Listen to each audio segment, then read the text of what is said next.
Hi everybody, how y'all doing? This is Carla Y Nix with today's inspiration.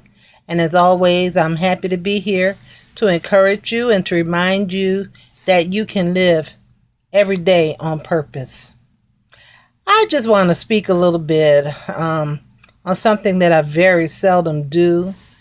Even on Facebook, I very seldom comment on such statuses and notifications and stories about what's going on in our country. And there is so much, there is so much racism that still exists. Yes, I want to talk about racism, and I don't plan to talk too long. Although I'm sure I could talk a book about it.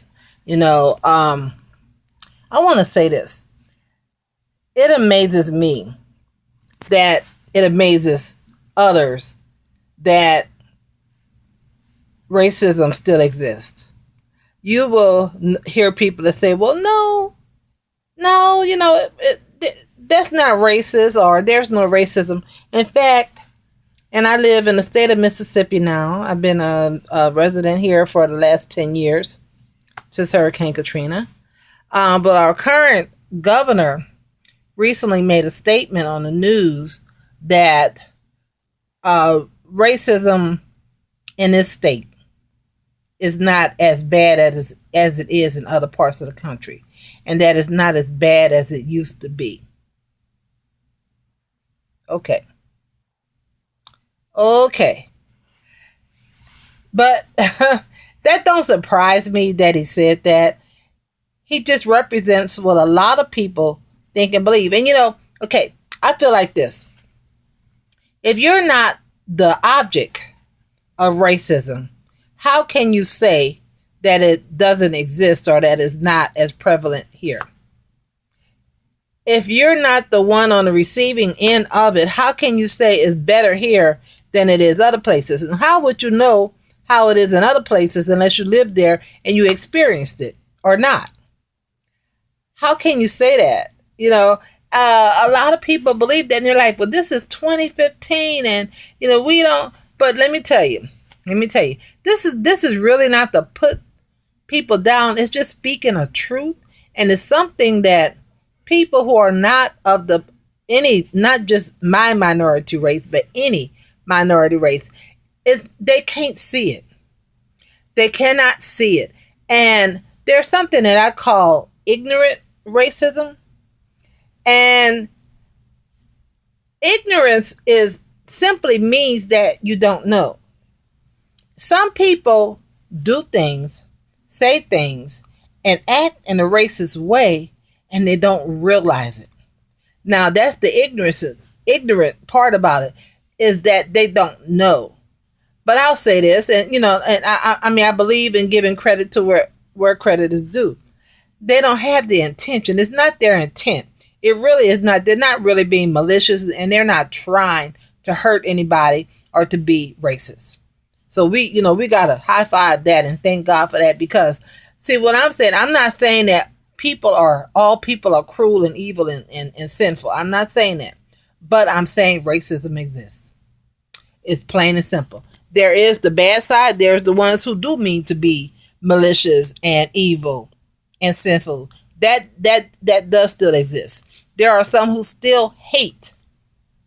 Yes, it does exist. But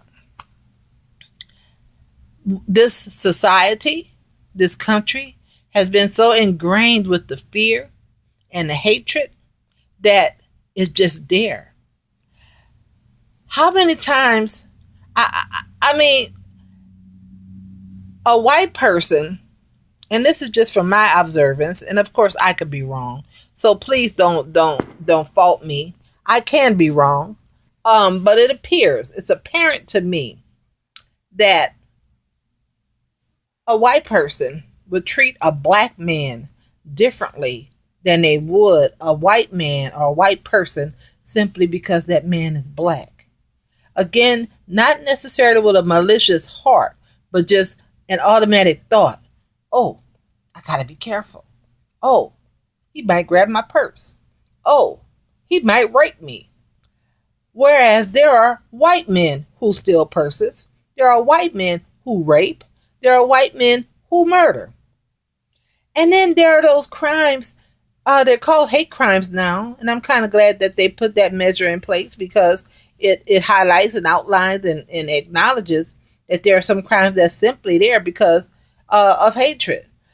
Some years ago here in Mississippi and in Jackson, Mississippi, some young people, now I'll say they were ignorant, yes, but I'll say they were awful, hateful, and mean because they knew exactly what they were doing. It wasn't an unintentional crime, it was a crime on purpose. Whereas they ran down this man and killed him simply because he was black. No other reason. No reason. He did nothing. He hurt no one. He was walking. And they ran him down and killed him. And it was about 6 or 7 white young people. Now come on. Racism doesn't exist. These people are young. They were young. Teenagers. Young people. Where did that come from? They weren't born that way because we are not born racist. We're taught racism. They learned it from somewhere. From home or their surroundings, somewhere. From one another, they learned it. Why would they want to kill this man simply because he was black? Racism, hatred, evilness, sin. So we need to be careful and be aware that it does exist. I mean, I've seen it myself in the store where I'm asked, where I'm followed and I'm it's like, can I help you? Well, can I just look around? Do you ask everybody that? And even things like, and I refer to this a lot when we lived in New Orleans. And I'll say yes, where it was at one of our favorite places. We used to love to go there all the time, Mackenzie's Bakery. And this was in Chalmette or Araby, which was a white neighborhood, basically. And, okay, I'm in line. And, okay, there was a white person in front of me. I watched the transaction. She paid for her stuff. I walked up, paid for my stuff, and the lady asked me, "Are you using food stamps?" I said, "Excuse me?" "Oh, food stamps or cash?" I said, "Cash." "Okay." Then I said, "Well, maybe that's their policy. Maybe they need to know up front." Okay, I paid for my stuff. And as I walked out, I didn't leave the building. I stood there to see how the transaction would go with the white lady behind me. She wasn't asked if she was using food stamps or cash. The lady in front of me, who was white, wasn't asked that. Now, what is that? That's racism. And she may not have meant anything, but she may just feel like every black person coming here is going to use food stamps. Hello. And we know the majority of people who use food stamps, statistics shows, are white people. But yet, because I was a black woman, I must be using food stamps. That was racism. That happens. Think about it. If you're in that kind of a environment, if you work like that with people, think about what you're doing. Don't just assume and don't have these stereotypes just because of a race. Don't do that. Racism still exists and is alive and well. That's why all of these killers, this is why, okay, I'm going to close with this. This is why there's so much of an uproar in all these places, like in Ferguson and was that Baltimore and I think recently Cleveland, and there's other places where people are being shot and killed simply because they're black. I was watching on the news just the other day, I don't know what city it was in, where there was a man having a medical emergency. And I'm thinking he may have been having a epileptic seizure, or maybe he was diabetic. Maybe his sugar dropped very low. I can relate to that because I'm diabetic. And I know when my sugar drop, I can get so weak where I cannot move. He could have been going into a coma. Well, anyway, he was driving and he ran into the pole or whatever because of the medical emergency. And the police jumped up, "Get out the car, get out the car," hollering and screaming at him. They saw he was non-responsive. He didn't have a gun. He didn't pull a weapon. He didn't move. He didn't even look at him. He just sat there. because he was having a medical emergency. But no, what clicked it in my, oh, this is this black man who's probably going to attack me. And I say that because they must have felt that because they tased him. Excuse me, don't you tase somebody who's resisting arrest, who's trying to get away? Isn't that who you tase? This man was still sitting in the car, dazed. Okay, well, it didn't work. I guess they wanted him to go, ooh, and but it didn't work. So then what they do, they spray it with pepper spray. It still didn't work. Then they dragged them out the car and dragged them on the ground and handcuffed him and still didn't know that he was sick until they got him to the hospital. How idiotic can you be? Racism. Racism. That was more than ignorance. That was idiotic. That was overt racism. We got to do better, people. We have to learn to live together in this country, in this world, in this city, in this state. We have got to do so. In God's kingdom, there is no black me, there is no white you. We are all children of God. Okay, oh Lord, I'm going to go there. There's a church here where I live. It's still racist. They don't have black members. They even refuse to let a black couple get married in their church. Okay? Now how is that Christian like? If the church can't mold and mesh and be as one, how can we expect the world to do so?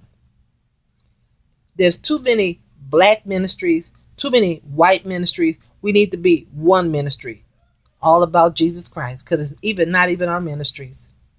The ministry should be for Jesus, and we all should work together, fellowship together, worship together, praise God together. There's one God. There's no black me. There's no white you. There's no you're better than me, I'm better than you. No, we're all made in his image. We all are his creation. We're all one. Let's remember what we read in the Bible. How can we use his word and still live a life where there's division? Where we look at race, where we look at ethnic, I can't even say it. When we look at the ethnic groups, I can't even talk. We got to do better. Okay? God bless you. This is Carla Wynix with today's inspiration. Have a great day.